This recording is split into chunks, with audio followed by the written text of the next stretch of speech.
And we are live. This is Danny Thompson with Beyond the Buzzer live here on Zingo Television, I-95 Sports, and everywhere you can hear the sound of my voice.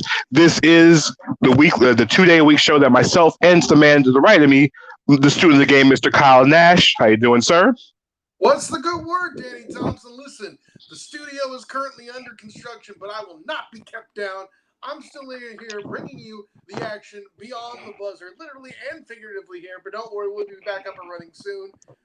I'm still in the same room where the magic will happen, but we'll have, more stuff on the walls. There'll still be the Aaron Evans original. My jersey will be on the wall. And hey, if I can find my fat head, there'll be something my studio will have that the Falcons don't. A quality pass rush. Here we go. Here we go with the Falcon jokes. This has been not a day for Falcon jokes once again. All right, so also we're on Facebook Live too. So if you're on Facebook Live, by all means, leave comments on the board. Now tonight we're doing things a little bit differently. Our main producer, Bobby Blackjack up in New Jersey, is on vacation tonight. Yes, a much needed vacation because hey, he kind of needs one every now and then. So me and Kyle are running things here. So if we don't have a chance to post the comments on the screen, please don't get upset. But we will read the comments on the air as we go on with the show. Also, big shout out to our good friends in the right hand corner, as you see. Our friends at Valor, which is itsvalor.us. Yes, right above Kyle's head. Exactly. Check them out if you're looking for everything as far as music, as well as entertainment and everything else in between. They're the right team to go to. My man Jay Wydell and the entire crew over at Valor. Also, at the same time, check out our good friends at Mentality Barbershop, 2611 Pine Hills Road in Orlando, Florida. If you're looking for a haircut and the best one you're going to find in Central Florida, check out my main man, Corey Lamar, and the entire team on that end. So, speaking of Valor, speaking of the top topic, well, Kyle, tonight we're going to call audible. Left, right, center. We're going to start with the NFL tonight. I know NBA is going on right now. I know the bubble's going on. We're going to talk more bubble, but let's start with the NFL and the NFL's non-bubble. We'll start with non-bubble sports first in the beginning of the show. This is the NFL non-bubble update sponsored by Valor at this point in the show. And guess what? The NFL season is starting to kick off in some shape, form, or fashion of football. So what's going on in the NFL? Well, we don't know yet. But Kyle, what we do know is 45 players have opted out as of right now. And the NFL is getting a little bit scary right now. So scary that they moved the deadline for actual withdrawal to either sometime tomorrow or sometime Wednesday. According to Adam Schefter, it's 4 o'clock Thursday. Oh, it's now Thursday now. Yeah. Well, that makes things even not much better. For those scoring at home, 45 players have opted out, including 6 New England Patriots. Now, when it comes to so who's opted out? 2 of the major names that have opted out have been Dante Hightower of the New England Patriots, and now you have New England Jets linebacker and also the highest paid player of the team, C.J. Mosley, saying, you know what? A little bit more important to be your family this time. Kyle, 45 players down. Players are still somehow trickling into some kind of sort of training camp. And the only team that's come up with a bubble idea is the New Orleans Saints. Kyle, as you drink your wonderful beer, which we'll talk about in a second, sorry, your craft beers we're talking about tonight, what are your thoughts on the first, the NFL this week when it comes to decision making?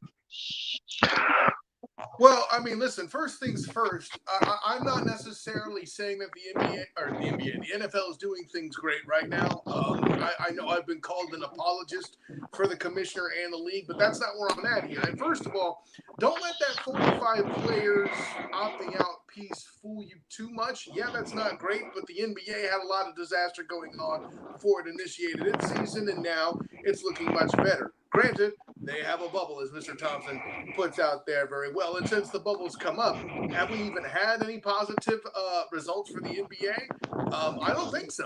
At this point, I haven't heard of any. And then also, by the way, I think the WNBA maybe had 1 player. But the punchline being this, the biggest problem bubble teams have had is people stopping off for wings. I get it.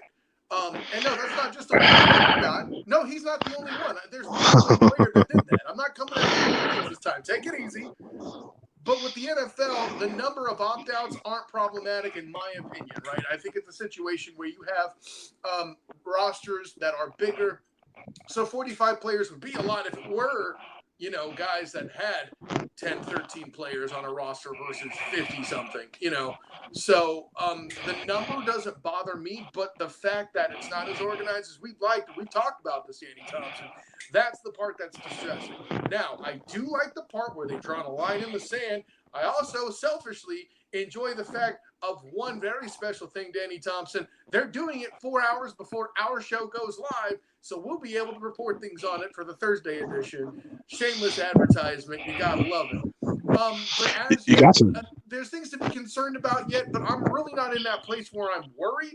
It's not like baseball where guys are being just wildly irresponsible, and there's a lot fewer instances of travel for the NFL, and I'll just start there.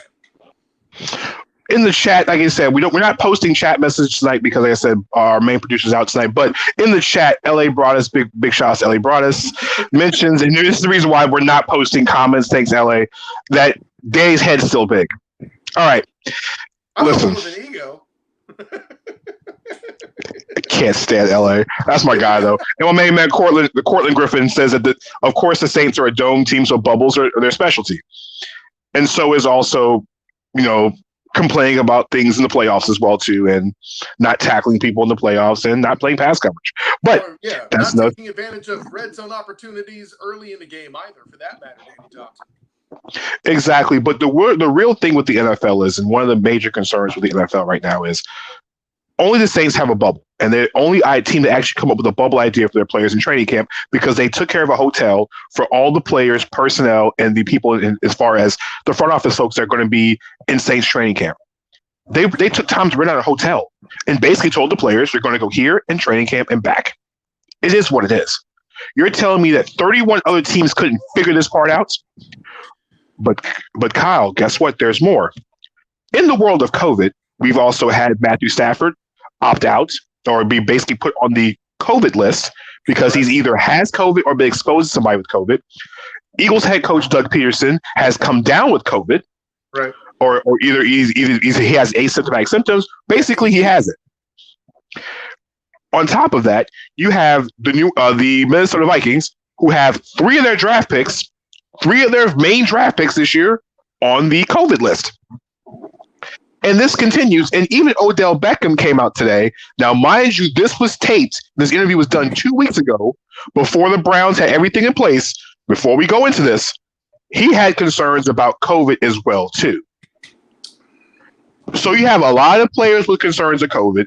Players are having children, a.k.a. Russell Wilson.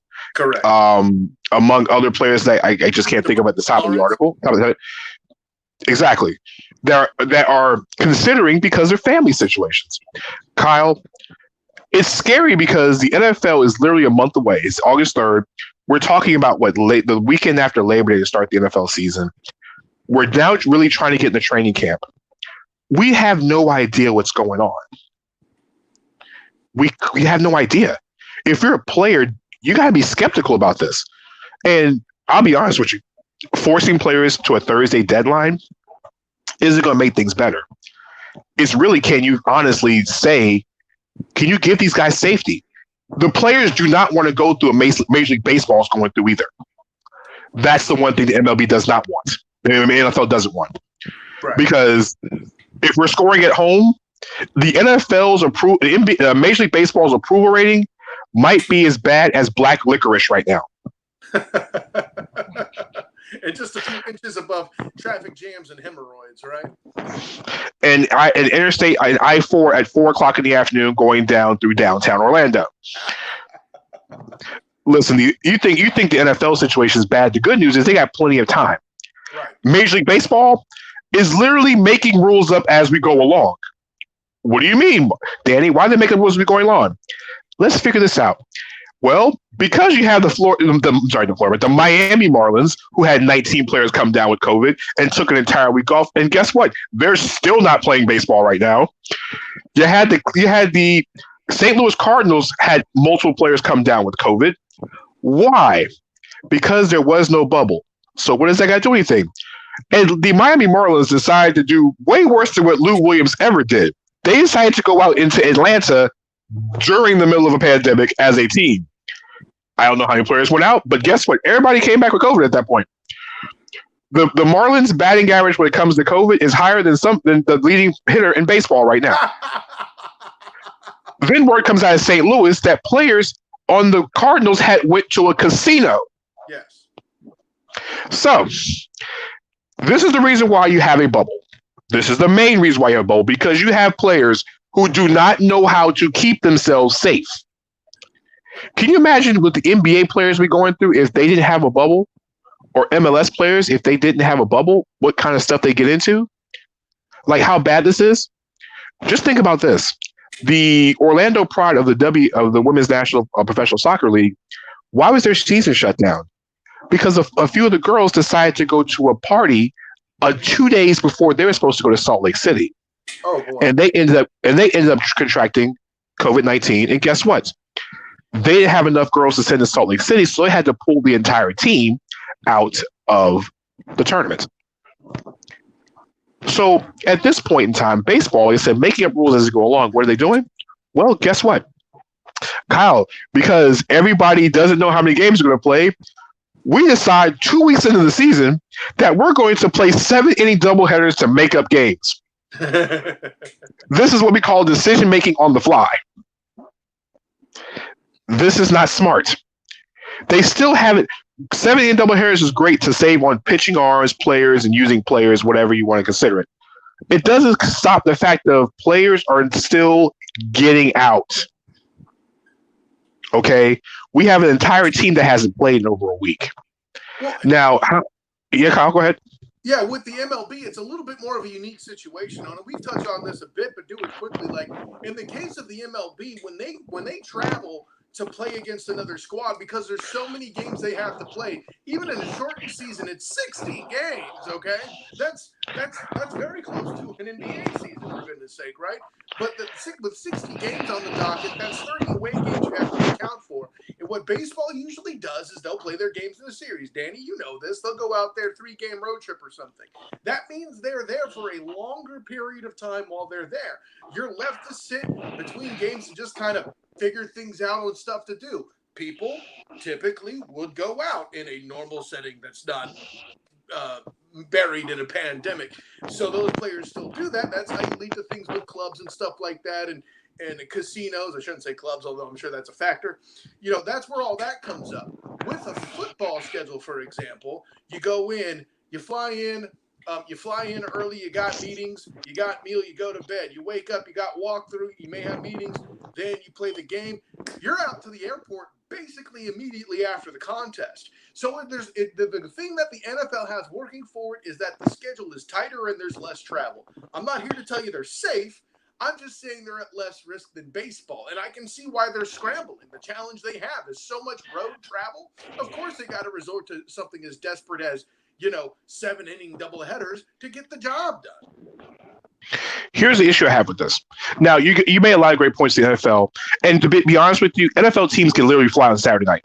Correct. Unless you're playing a cross-country game the next day, you can take a 3:00 flight on a Saturday, quarantine everybody, and get them ready to go, unless you're having them fly in days early. All right? And quarantine them. In baseball's case, Kyle, you did say 60 games. But Major League Baseball decided to play 60 games in 66 days. Yeah. There is no room for error. There is no room for rainouts. There is no room for bubbles. Okay, there's no room for any of this. All right? Baseball messed up. And back to questions, back to things in the chat. Jonathan Goldsmith, they could have had another bubble in one of Danny's hats. All right, listen, professional sports will not pay much. Sean Osmond says, maybe if they quarantined together, this wouldn't be an issue. Hey, listen, you can't provide players Xboxes, movies, and training equipment to keep these guys in the hotel room. Literally.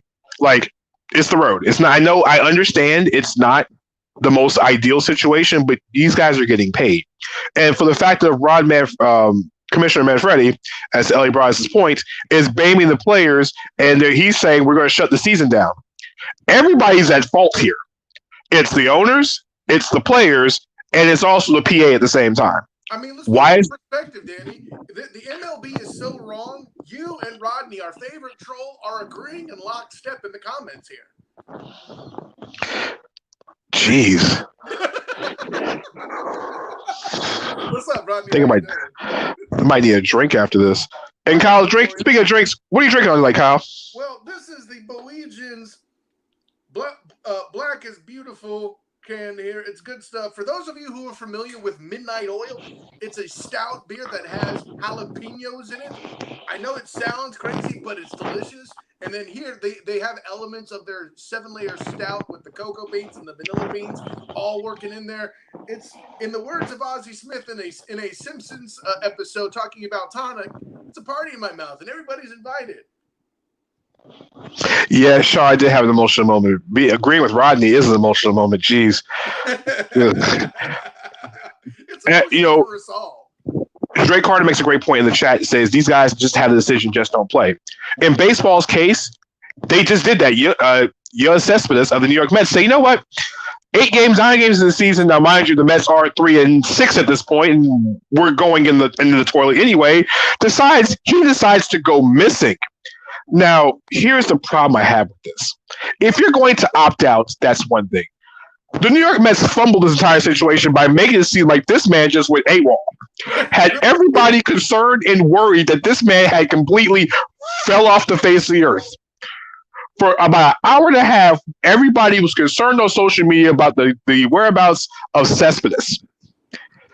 Then about an hour later, after it came out that he had been missing and decided not to show up for the game, there was a tweet that comes out saying the Mets know he's not here, but they're not concerned about his well-being.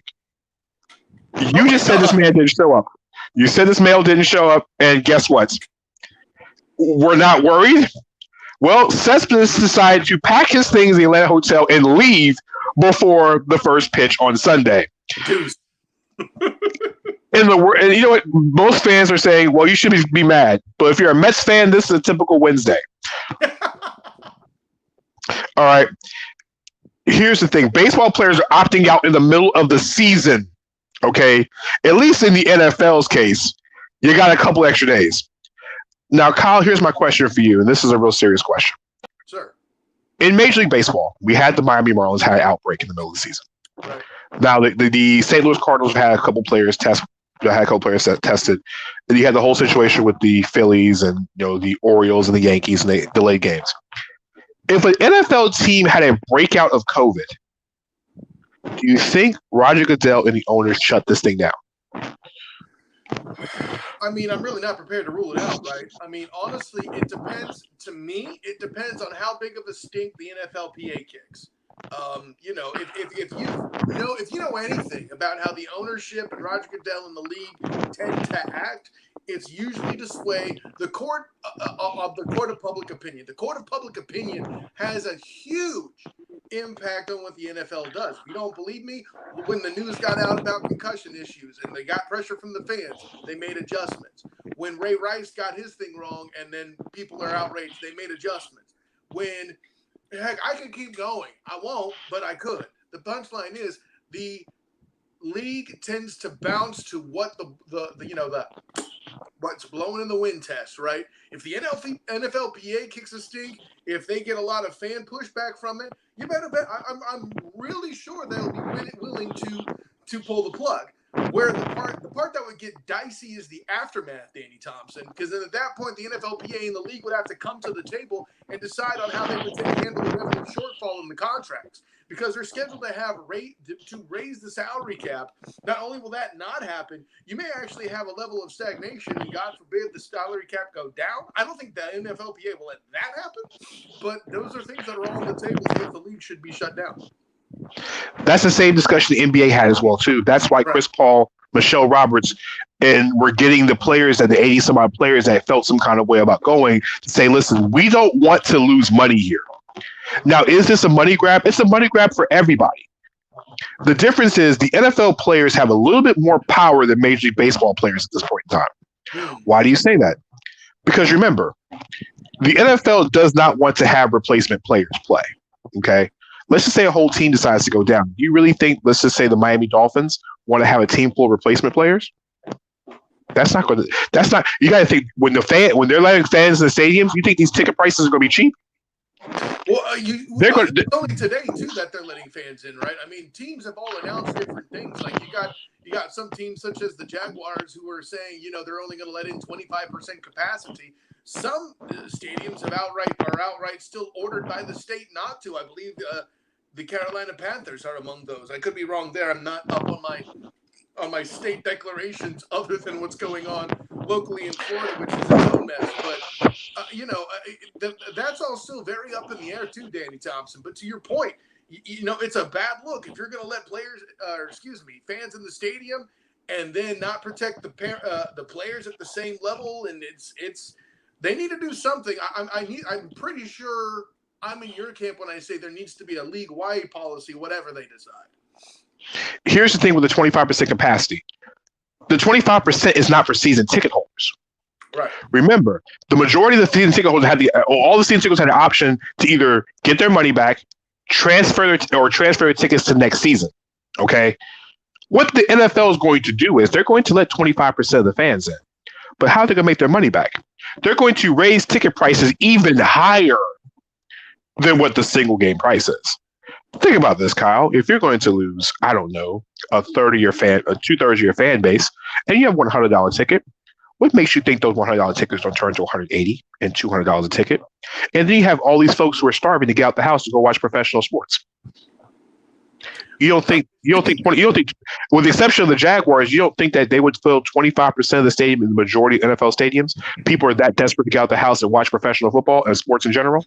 That's a good point, Danny, but the reason why I don't think it'll happen, or at least as egregiously as you say, is the last thing the NFL needs is bad PR, where they're essentially price gouging for admission to their stadiums. I don't think they're going to let that happen. Or if there's a markup, that's one thing. If it gets too egregious, that whole gouging concept that I'm telling you about is a thing, and that's not a good look for them.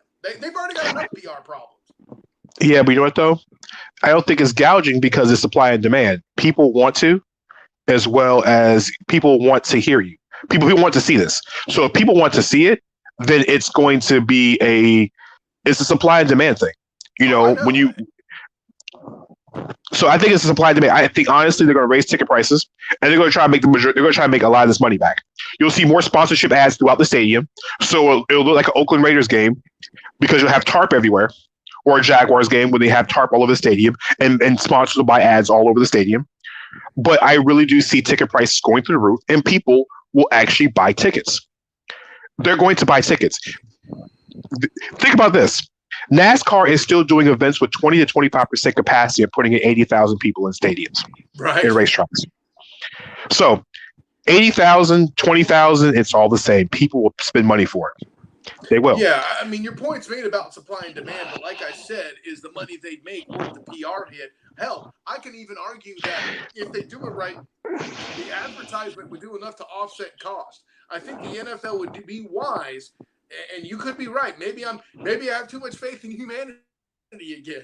But I think it's a situation where they utilize those ads to at least cover costs, so they're not too much in the red operating games. I think really that should be the goal, because at the end of the day, when everything's back, they don't want players to have another reason to hate them. They've already have enough problems with all the political jazz that's surrounding certain things, and they've managed to overcome that. But when it's actually something that's a legitimate ethical issue where supply or demand be damned, it's all about how the perceptions that the fans have, right? And you're right. If they gouge the fans, they're going to pay it, no question. But again, it's that PR look, and will they survive the spin? You never know. I mean, it is a PR nightmare. It's a PR spin. Back into the chat itself, LA brought us saying, wait, are you sure the Miami Dolphins weren't playing replacement players? No, that's the Carolina Panthers. But we'll continue, and I digress in that situation. Cortland Griffin in the chat says the MLB's already had the nightmare, and the NFL doesn't want the price gouging issue. Here's the only difference about price gouging. We're in the middle of a pandemic. It wasn't like this is it's like a regular situation. They're raising ticket prices. This was 2 years ago. It's a situation where it's only limited fans and only limited number of things that work. Think about this. When you go to for example, like a Floyd Mayweather fight. Do you think Floyd Mayweather's fight costs the same to go see an Errol Spence fight?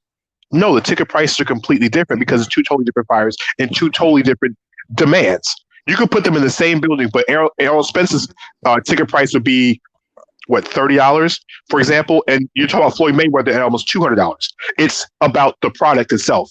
That's why I say it's a. I graduated from the business college too, baby. I know where you're at. But I mean, what makes it any different than, let's say, a hurricane in water?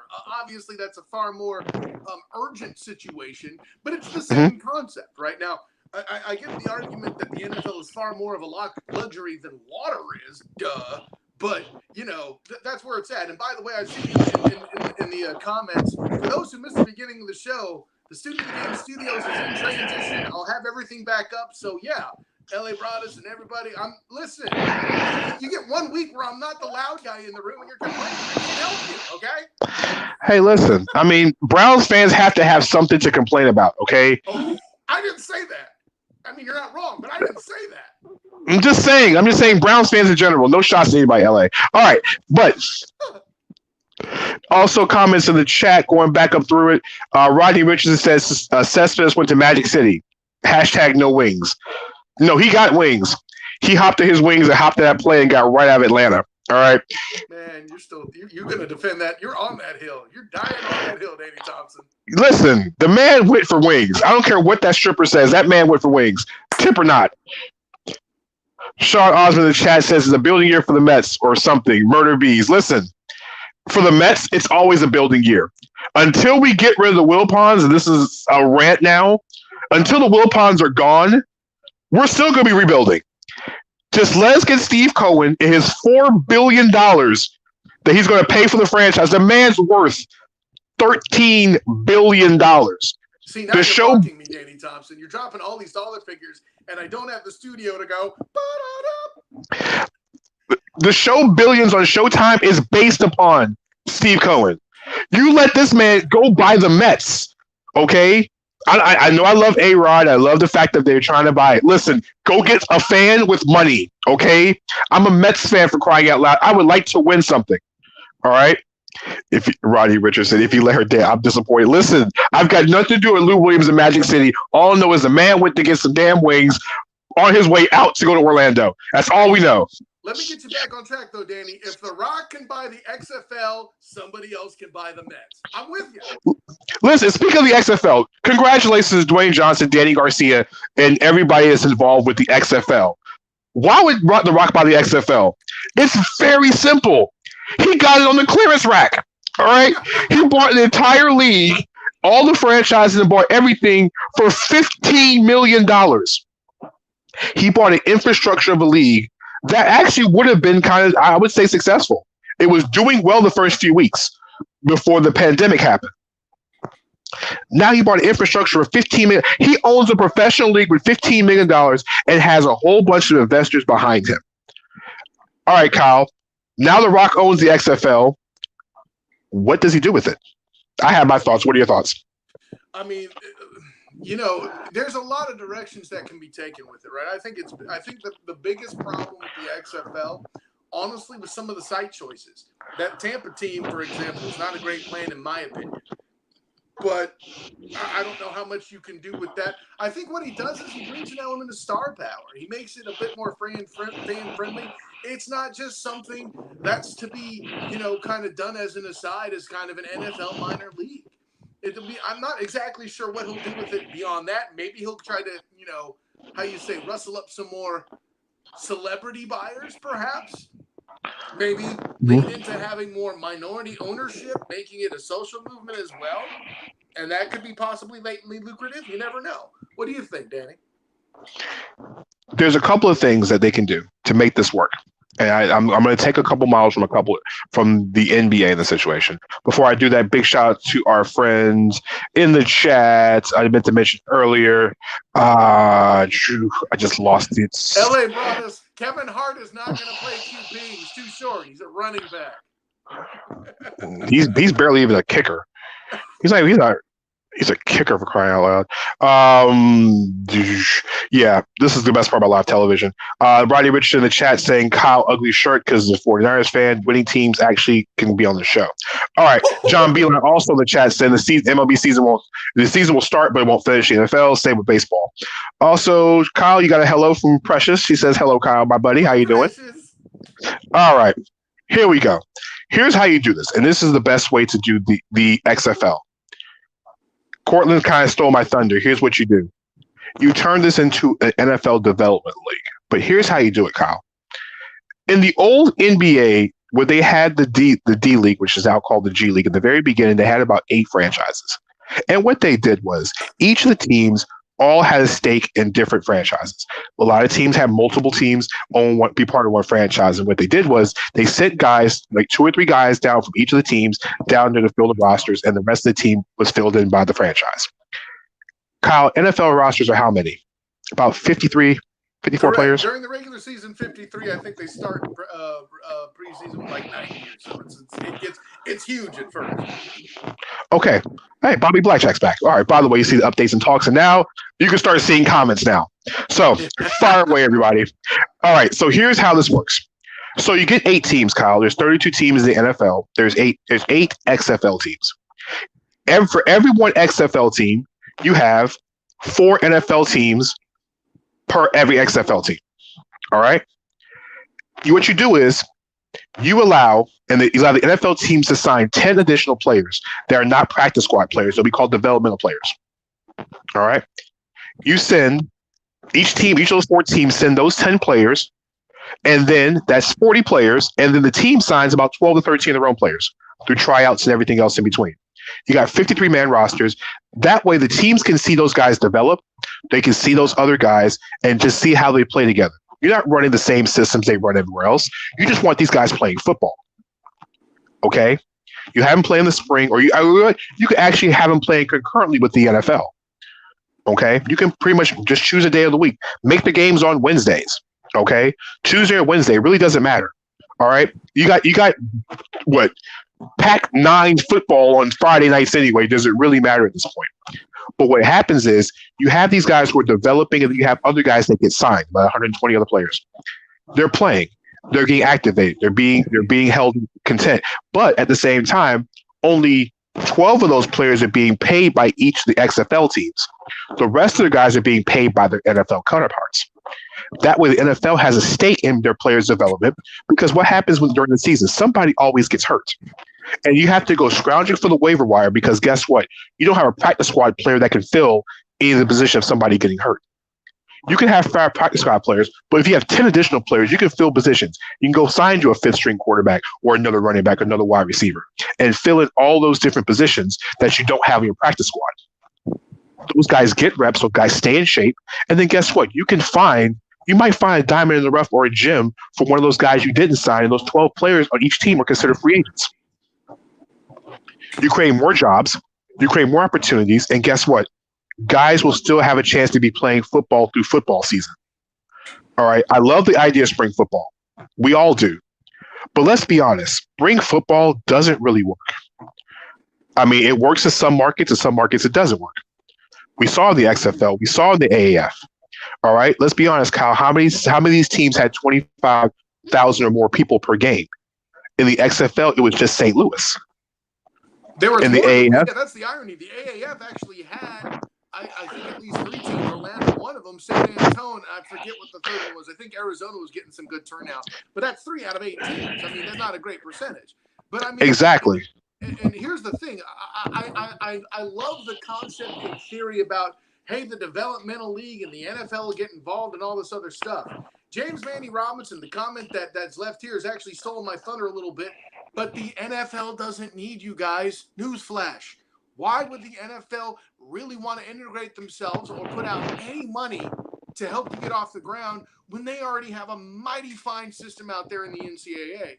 And by the way, at current, college isn't that threat to go away yet. Now, that day is coming, and maybe the NFL would be wise to use one of these developmental leagues as kind of a backup so they could cleanly transition. But today, the NFL doesn't need a developmental league. This is why NFL Europe failed. Not to mention they also figured out that European people prefer football to football, okay? But exactly. At this time, the NFL doesn't need that transition. What they need to be doing is getting the build-up first. They need a big TV contract for one. If the moment they land that, that's when the NFL gets interested. If you could actually provide a source of revenue to the NFL, which today college football doesn't, by the way, if you have that opportunity on the table, then they might come knocking. But in the meantime, why should they pay for a developmental league? They don't need one. Now, what you also need to do is fearmonger for when the college players unionize, a la the O'Bannon case and things like that. Go ahead, Danny. Here's my thing with that. You say, how does the NFL make money off it? It's real simple. Okay, the NFL has a partner. But how Dre's question, Car's question, how does the NFL make money? It's real simple. The NFL has another television partner that's been wanting streaming football. It's Amazon. And guess what? Amazon has money. The NFL wants to give content to Amazon. They're scared to give them all the Thursday night games because everybody doesn't have Amazon.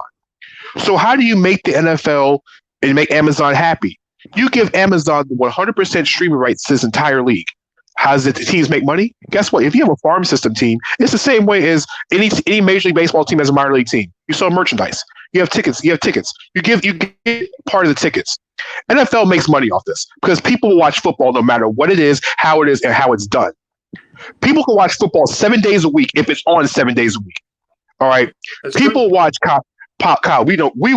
People watch American Conference football on a Tuesday night. They watch the MAC on a Tuesday on ESPN. Let's not get this twisted. But if you have, for example, let's just say you have a game, I would say XFL game on Tuesday night. And what happens if somebody gets hurt in practice? One of your starters get hurt in practice on a Thursday or Friday going into a game. Now you got to call somebody off the street and make other guys get there, but you already have guys who are ready to go that had just played. And to Courtland Griffin's point, a lot of these teams that have coaches and they're up-and-coming guys that are looking for an opportunity, you send them down there for some development time. You get them seasoned. This is where I got to stop in, and far be it for me to disagree with my fellow three-point conversion rookie. If it was so good, the NFL Network, then why the hell did the American Alliance of American Football fail? They had the NFL Network. It wasn't Well, here's the thing. enough. Here was the problem. They were doing spring football, number one. Number two, the NFL was just renting out airspace and airtime. Okay, the NFL had no stake in this. But if you pitch it to the NFL as saying, hey, listen, especially that's why I say you don't do it in the spring, you do it during the NFL season. You do it during the season. You have games on Tuesday nights. That way, if somebody gets hurt throughout the week, you run a 16-game schedule, you figure out scheduling and things later. If a guy's in better shape and automatically playing, he more likely will help a current NFL team. If you already have 10 players, if the Eagles send 10 players down to their thing, and let's just say one of their offensive linemen gets hurt in practice, sprains an ankle at practice in a walkthrough, you already have the offensive lineman that's already in there, in shape, ready to go if he's not on your practice squad already. You don't have to worry about going to find somebody off the street. He's ready to go. See, that's the thing that you act like that the NFL doesn't have backup upon fail-safe play and all this other stuff. You got 53 guys on the roster, Kyle. Everybody has two back, and then the practice squad. And you have five practice squad players. You have 5 practice squad players. That's it. You only have 5. So you're telling me 5 guys can fill there's 22 positions on the field, Kyle. Listen, I understand that the line injury woes of the Atlanta Falcons are very real in your head. They are the worst case scenario, but it doesn't normally go that badly. And I mean that's not a shot at the Falcons necessarily. I mean it kind of is because it's you on the show. But generally speaking, listen, if it gets that bad, it doesn't typically. Like, it'd be nice to have if it gets that bad. But again, I think you still have the best answer, Danny Thompson. If one of these spring leagues can pull in Amazon and get, or somebody like that, to give them a big TV deal, but the thing is, Amazon is not. Amazon don't want. The thing is, Amazon will only take it if the NFL puts their name on it. Well, that's the whole thing. Too, ain't it? Because Amazon wants NFL Sunday Ticket. That's what they want. The money's an NFL Sunday Ticket. If they can get that from DirecTV and throw it to Amazon Prime people and viewers, it goes through the roof. Well, see, but I can counter that. If Amazon takes in one of these leagues, for example, shows just ridiculous numbers, and they get the NFL people thinking, wow, if they could do that with that league, what could they do for us? Two things happen. They'll throw investment money at this developmental league, embrace it, realizing that one thing college will never do is make money for them. And then take that, and then Amazon and the NFL both win. Now, I don't know exactly how that works. You don't want to make the NFL mad. Remember, we've been down this road before. The NFL controls everything football. So what happens? Like I said, if you're going to get Amazon involved in it and do a different league, the NFL's name is going to have to be attached to it. Amazon's whole goal is to get the. Think about this: Amazon tried to buy the Yankees. Why? Because they wanted the Yes Network. You know why they want the Yes Network? Because the Yes Network isn't offered everywhere. Yep. Yes, you want the entire Yankee fan base. As annoying as it is, the Yankees arguably have the most powerful team in the United States. Okay? They're known everywhere, and people cannot get the Yes Network unless either A, you go get a television package or a DirecTV that has the Yes Network and pay the extreme ridiculous number of value for it. They were willing to buy the Yes Network for $4 billion when they tried to buy the Yankees. You got the Yankees and the Nets on Amazon. All you got to do is stick down Amazon Prime, and you think people aren't going to pay for Amazon Prime? Hey, I'm not here to tell you. If Amazon got their hands on NFL Sunday Ticket and actually raised Amazon Prime by $5 a month just because you got the NFL package, I guarantee you the NFL doubles what they get with DirecTV. Because how many folks got Amazon Prime?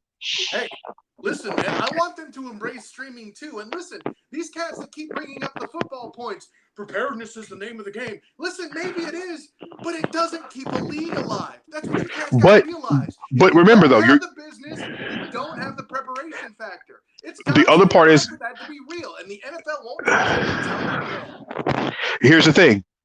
Your object is every single league has tried to compete with the NFL.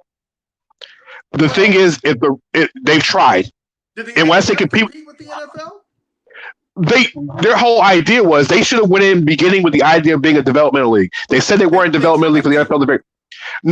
When it was all said and done, when after all the virus had went out and before the hockey owner for the Hurricanes put in $200 million for him to bail out weeks later, the NFL only used the NFL platform because there was nothing on television. They got tired of showing the New England Patriots Super Bowl victories in the middle of freaking February. Well, that, and they had an eye on the college scene at that point, and it was a bit more scary that, they may have issues with them unionizing and things of that sort. Exactly. But what also the part is, though, you want to be able to hit a different audience. And by that picture alone, Rodney looks like he does steal cable. All right. Jeez. He looks like an R&B singer that's gone wrong. All right. All right. I know we didn't even get a chance to talk about NBA tonight. I know that I had a real special rant for the Orlando Magic tonight about Jonathan Isaac and Orlando Magic. I'll do that. I might even jump on live and do that later. That too, but hey, Thursday is coming as well, bro. Yeah, but I don't know if my husband's will hold in. Hey, give the people what they want, Davey Thompson. Well, I'm about to. It's 9:45, so it's 15 to the end of the show, so you know what that means. For those who don't know what this time of the show is, it's our favorite time of the show. It is the segment we call Mount Rushmore. What is Mount Rushmore? So Kyle and I will go over it. We do Mount Rushmore. So we choose the 4 best of whatever topic we talk about, like Mount Rushmore style. There's 4 presidents. There's four things we choose from. And the best thing about it is, what Mount Rushmore is, Kyle has no earthly idea what the topic is until I tell him. All right. So Kyle, tonight's Mount Rushmore. Now we've talked about a whole bunch of topics. We've talked about food. We've talked about television shows. We've talked about things in sports. We've talked about beer. Tonight, Kyle, we're going to take this a little different direction. I want your Mount Rushmore of luxury automobiles. Okay. Because if you want to talk to somebody about luxury automobiles, I am the last bloody guy, okay? This makes us great. Listen, yes. My cars throughout my life have been the following, okay? My first car was a Hyundai Excel GLS, okay? I adopted an Acura from my mom that was 10 years old, okay?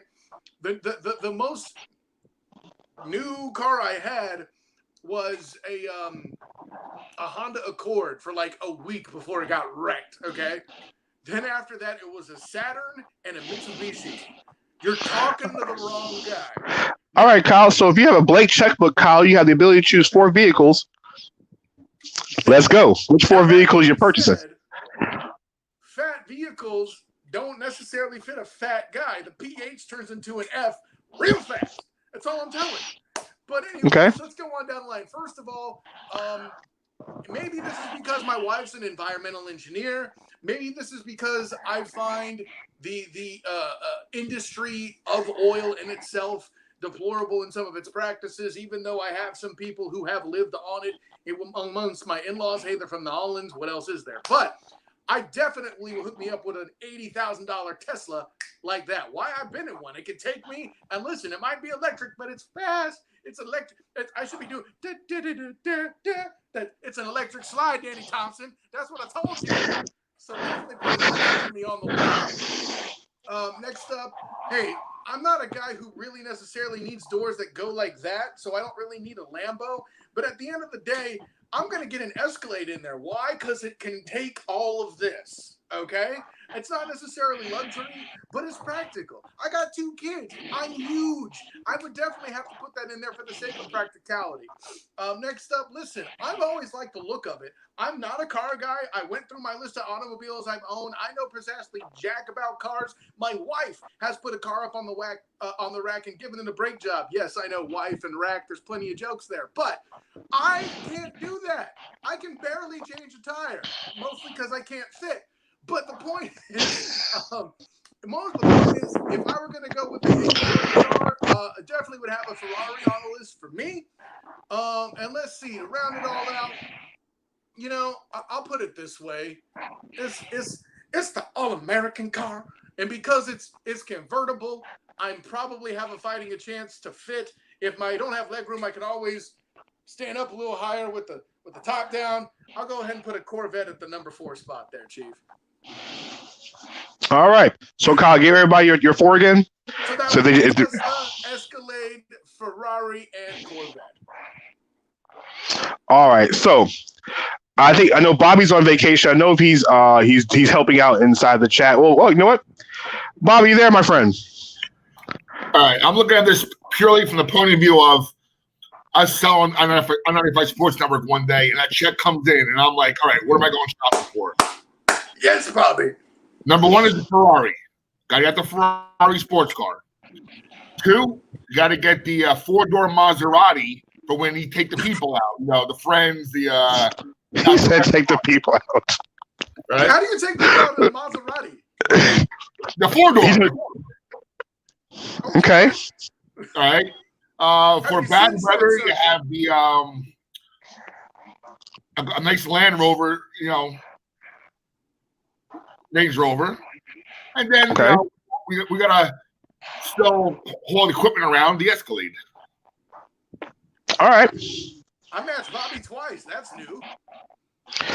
All right. See, Bobby even pops on vacation with his Mount Rushmore. So here's mine.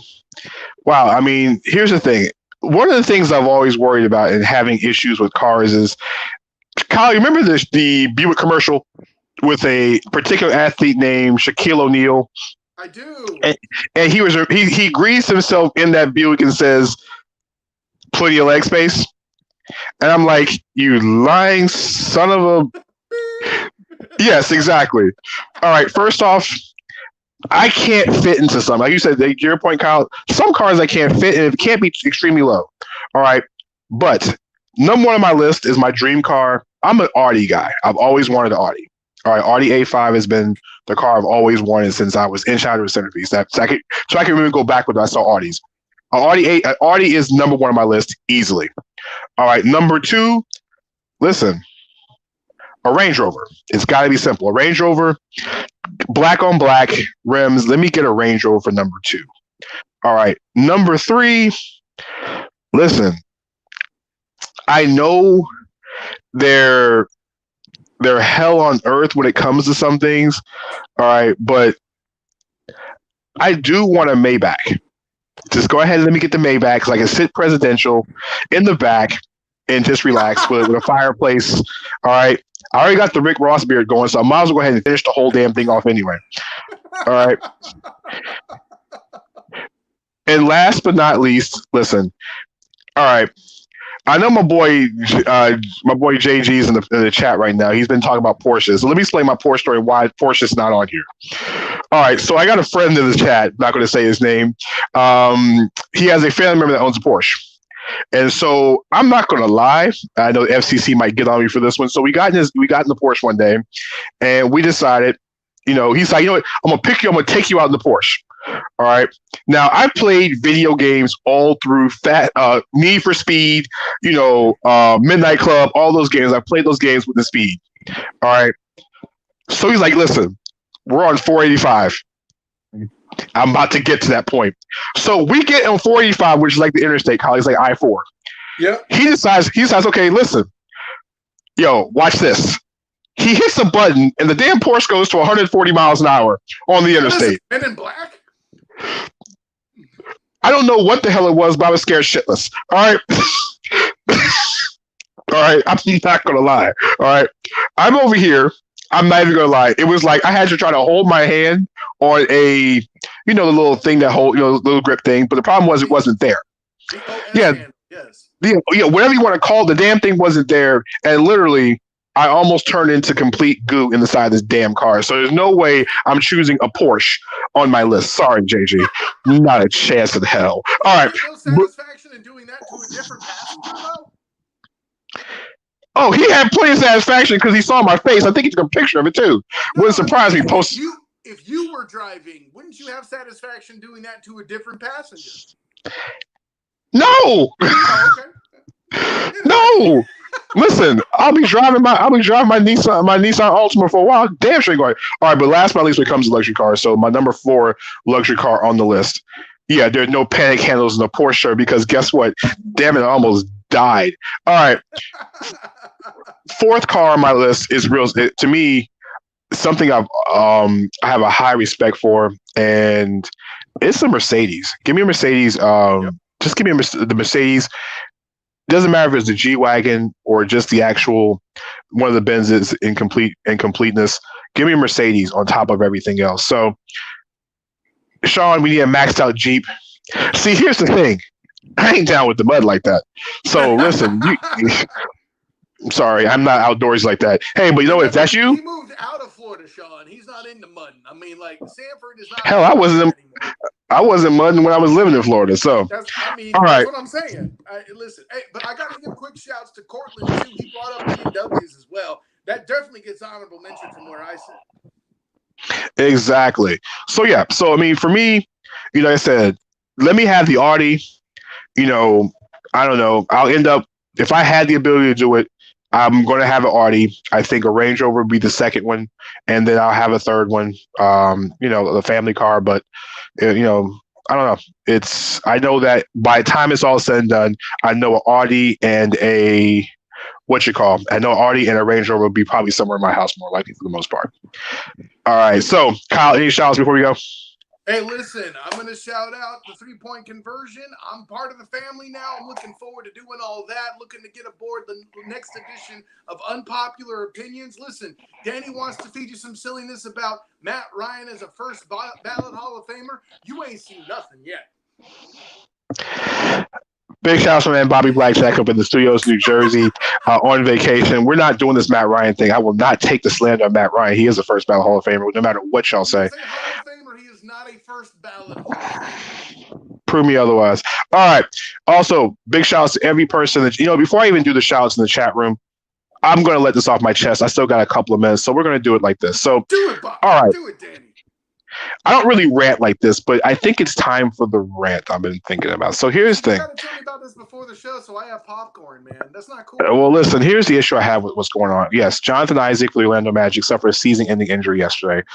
Tore his ACL. He's out for the second time. The second major injury in about less than 6 to 8 months. Okay, Jonathan Isaac will more likely miss he's going to miss the rest of the bubble, and also more likely, since it's a 12-month injury, will miss all of next season, and he'll be back probably sometime in 2022. Godspeed. All right. Listen, Before all this happened, Jonathan Isaac had made a stand in Orlando's first opening game of the Orlando bubble by, number one, not wearing a Black Lives Matter shirt, and number two, standing for the national anthem. He went to the end of the game and of course, the post-game press conference two questions asked by Taylor Rooks, including one of them explained why he did it, and it was really a religious-based answer. All right, the second question was about what does religion have to do with Black Lives Matter? And Jonathan attempted to answer the question, but didn't answer the question very well. So here is what I have the problem with this. Number one, I understand where Jonathan's coming from, being around Jonathan for a while, since the days of Florida State. I understand where he's coming from. Do I agree with what he did? Or do I agree with his reasoning behind it? You really can't go wrong with religion, so you really can't say it's completely wrong. The only issue I have with it is that, yes, he is a man of God, a very, very religious-based guy, a very good kid, by the way. But at certain points in life, you still have to make a stand for something. Because you're an African-American male in society, and of course, with everything going on with social injustice, wearing a Black Lives Matter shirt does actually matter in this situation. By not wearing one, you're essentially saying that it does not matter, especially when you are a person of color. It's already hard enough in America to be one, but you have people who are standing with you and standing beside you. You literally have not just your teammates of color, but you have your teammates of non-color sitting down and standing next to you, expecting you to do the same thing. Yeah, the players didn't yell at him. Yeah, the players didn't scream at him. Why? Because they're all one fraternal family. And for the ones who said that it was karma that he tore his Achilles, y'all should be ashamed of yourself for that too. Agreed. All right. Nobody should risk injury upon anybody, no matter how you feel or how it is. Now, here's the other problem I have with this. The Orlando Magic's at fault for this as well too. All right, and here's the reason why the Magic were completely 100% at fault for this. Jonathan Isaac should have never been on the floor in the first place. I don't care what any doctor has said in any situation. The whole idea of Jonathan Isaac sitting out this entire process was the simple fact of he is the future of the Orlando Magic. Bringing him back in the middle of a season that was going nowhere. The Magic were going nowhere at this point. Do you really think the Magic were going to win a first-round playoff series with or without Jonathan Isaac? They weren't going to win. You think they're going to beat the Milwaukee Bucks or they're going to beat the Toronto Raptors? There's not a chance. The only way that the Magic were going to beat the Bucks is if Giannis decided to leave during the middle of the bubble in the pandemic, and still they might not beat the Bucks anyway. They have no match for Toronto. Toronto's too versatile, and they're too well-rounded. There's no way that was going to happen. Okay. Here's the other part of this. Now you have your future franchise player who already has an injury history as it is. You remember, he just messed his left knee up in January. He came off a season-ending injury 2 years ago. He has not played anywhere close to a full season since, maybe one time? He has played literally 45 games in the last 150. And guess what? Now he's out for an extended period of time, in almost a year, you're going to say. Now, when he misses the entire season, you're going to have to now figure out if you're going to pay this guy. He's 22 years old with knee problems and leg history issues. It ain't good. And for what? You won 2 games in the bubble, and now you're going to take 7th spot. You were going to get 7 anyway because Brooklyn don't have half their players. And do you think Washington was going to be a value of anything? No, it wasn't going to happen. Now the Magic are in a situation where they're starting now having to use guys like James Ennis and Gary Clark and Wes Iwundu to replace your arguably franchise player and the best defensive player in your roster. Have fun with that. On top of that, he's going to miss the majority of all next season. You have a rookie coming off a season-ending injury with an ACL injury in Chimo Ikike that hasn't played 1 minute in the NBA. And guess what? They didn't sign him because they said they were going to sit and wait for him to get healthy. This is the most contradictory, I'm going to say it's the dumbest idea you possibly could have. And guess what? Now the Magic franchise, once again, has now been set back again. The Magic only have one first-round player on their roster that's actually contributing in the last 5 years. One. Mo Bamba has gained 30 pounds and has only seen about 30 seconds of court time since we've gotten back in the bubble. And he ain't playing no time soon because you got a $100 million center Nikola Vucevic sitting right there. Mm-hmm. Now Isaac's out. Guess what? Aaron Gordon is still Aaron Gordon, and you still can't figure out a position for him. Victor Oladipo is long gone. Domantas Sabonis is long gone. Never played 1 minute here. Have I missed a first-round pick? I haven't. Orlando will be in the exact same place they will be for the next 3 to 4 years, all because you were trying to win some pointless games in a bubble that made no sense. Rant's over. All right. Big shout out to everybody in the room. I know, Dre, you say you 100% disagree with the Jonathan Isaac stances. Listen to this. I'm not saying he was right. I'm not saying he's wrong. I understand where he's coming from. Because I understand where he's coming from, everybody is entitled to their own opinion. That's what it is. Can't do more than that. Big shout out to everybody in the chat. There's so many people in the chat. I appreciate everybody. We appreciate everybody being in the chat. Thanks so much tonight, fans. Listen, I mean, we would go down the list of people, but y'all came up big tonight. Listen, and thank you for picking up the slack for me with my studio being down, guys. I appreciate it. Exactly. There's so many people in the chat I want to say thank you to. But like I said, thank you to everybody in the chat tonight. Thank you for everybody that, for tuned in, for liking, sharing. Bobby in the studio, Kyle in at his work at home studio that's being completed, but trust me, it's gonna be done beautiful when it's all done. Also, it's been 141 days, I want to say it was, since Breonna Taylor's murderers. Breonna Taylor was murdered for no apparent reason in her own home. It's time to go get her. Please keep her name. Hashtag say her name. Keep it in your words. And it's time to arrest the killers of Breonna Taylor. And also at the same time, it's time to go put the people who got George Floyd under the jail at this point. Go find Breonna Taylor and everybody else who've been killed by police for no apparent reason. It's time. So, from Danny Thompson, Kyle Nash, we'll see you guys on Thursday. Peace.